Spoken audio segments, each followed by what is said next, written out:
Salut à tous.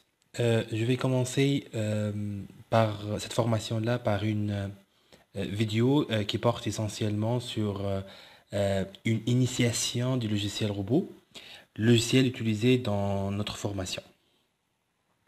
Il s'agit bien d'un logiciel très utilisé dans le domaine de génie civil, aussi dans le domaine de mécanique, mais essentiellement dans le domaine de génie civil pour la modélisation, l'analyse, le dimensionnement des différents éléments, des différents types des structures et des projets rencontrés dans le domaine du génie civil. C'est un logiciel caractérisé par sa performance en termes de modélisation des projets complexes. Je vais commencer par vous présenter l'interface du logiciel considéré. Il suffit d'installer le logiciel robot, euh, cliquer deux fois sur le logiciel, cette fenêtre-là s'ouvre. Vous avez ici projet, c'est-à-dire les projets récents sur lesquels vous avez travaillé et les modèles qui ont été déjà enregistrés. Donc, vous pouvez accéder directement à un logiciel, à un fichier récent enregistré en cliquant sur la fenêtre qui convient. Si vous allez commencer un nouveau projet, il faut cliquer sur plus.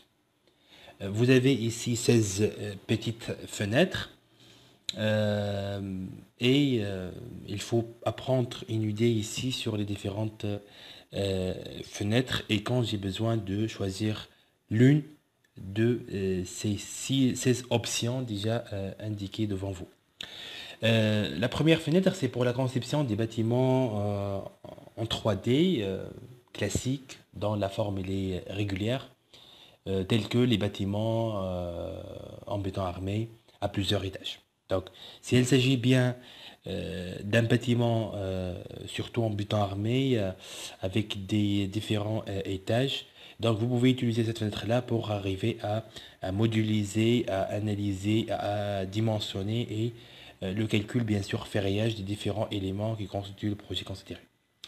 Pour les projets charpente métallique, s'il s'agit bien d'un projet en 3D, d'un portique spatial, d'une ferme spatiale, et il faut cliquer ici pour euh, accéder à l'interface du robot qui vous permet de la modélisation en 3D euh, d'un bâtiment en charpente métallique spatiale. Bien sûr, vu que dans la majorité des cas, les projets en charpente métallique sont des bâtiments industriels en charpente métallique, euh, et le bâtiment il est caractérisé par une base rectangulaire et avec une toiture constituée de deux versants inclinés, bon, généralement symétriques. Et dans les bâtiments industriels, vous avez différents étages, vous avez des équipements tels que les ponts roulants. Donc, si le projet il est compliqué, vous pouvez donc vous n'avez pas le choix, il faut directement utiliser cette fenêtre-là, la deuxième fenêtre, pour arriver à modéliser cette structure complexe, compliquée du point de vue géométrie et aussi chargement.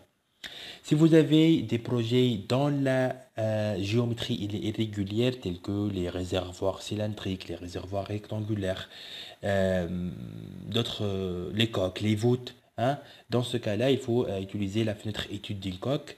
C'est une fenêtre, ou bien c'est le type de projet que vous pouvez choisir pour la modélisation des projets compliqués. Ok. Si vous avez une poutre triée mais spatiale, il faut utiliser cette fenêtre-là. Euh, une fenêtre aussi très importante, c'est l'étude d'une plaque. Vous connaissez que dans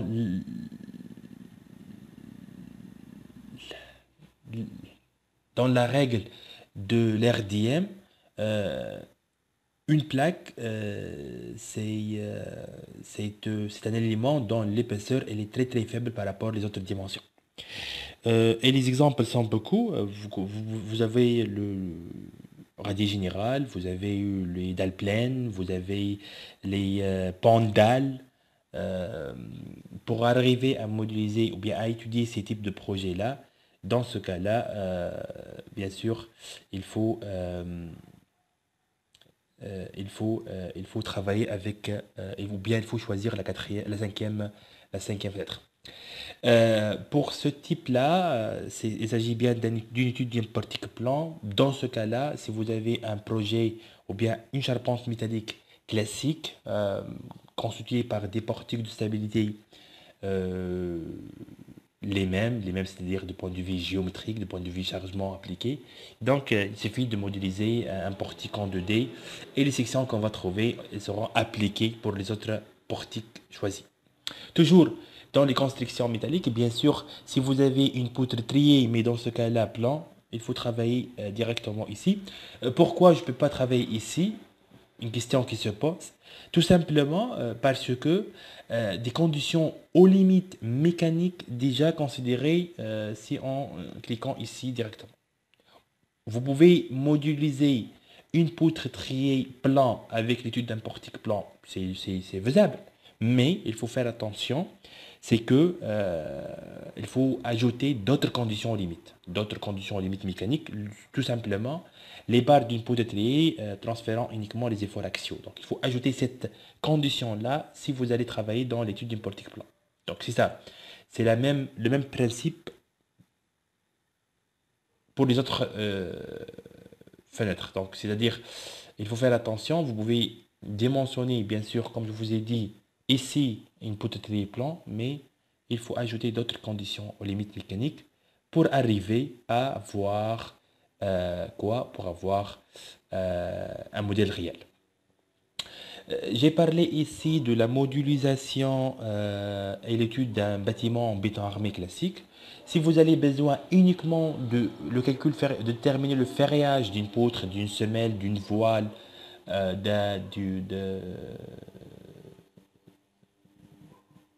d'une dalle, dans ce cas-là, vous pouvez travailler avec conception des armatures, des éléments en béton armé.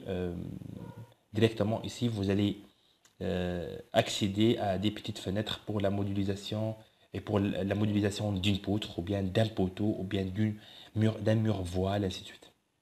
Pour le calcul des assemblages, s'il s'agit bien d'un portique, d'un projet métallique, si vous avez besoin uniquement d'effectuer un calcul pour vérifier un assemblage déjà étudié, donc vous pouvez directement aller ici.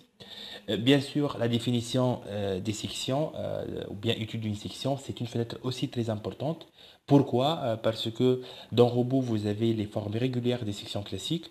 Si vous avez un projet tel que dans les ouvrages d'art des pans à poutres, avec des poutres non classiques, donc vous allez définir une nouvelle section ici et ajouter cette section-là au catalogue des profilés. Ou bien, si elle s'agit bien d'un profilé reconstitué soudé, ou bien pour les parois laminées à froid utilisées dans les constructions métalliques, dans ce cas-là, vous avez besoin de définir la section ici, d'ajouter la section au catalogue des profilés métalliques afin de l'utiliser dans un projet déjà étudié. Donc, c'est un résumé de l'interface des différents types de projets euh, peuvent être effectués, étudiés et analysés avec ce logiciel-là qui est très très important. Et dans la suite, je vais détailler bien sûr, ou bien je vais présenter d'autres vidéos qui vous permettent bien sûr de maîtriser ce logiciel-là afin ou bien dans le but de avoir la capacité de modéliser n'importe quel type de projet rencontré. Je vous remercie.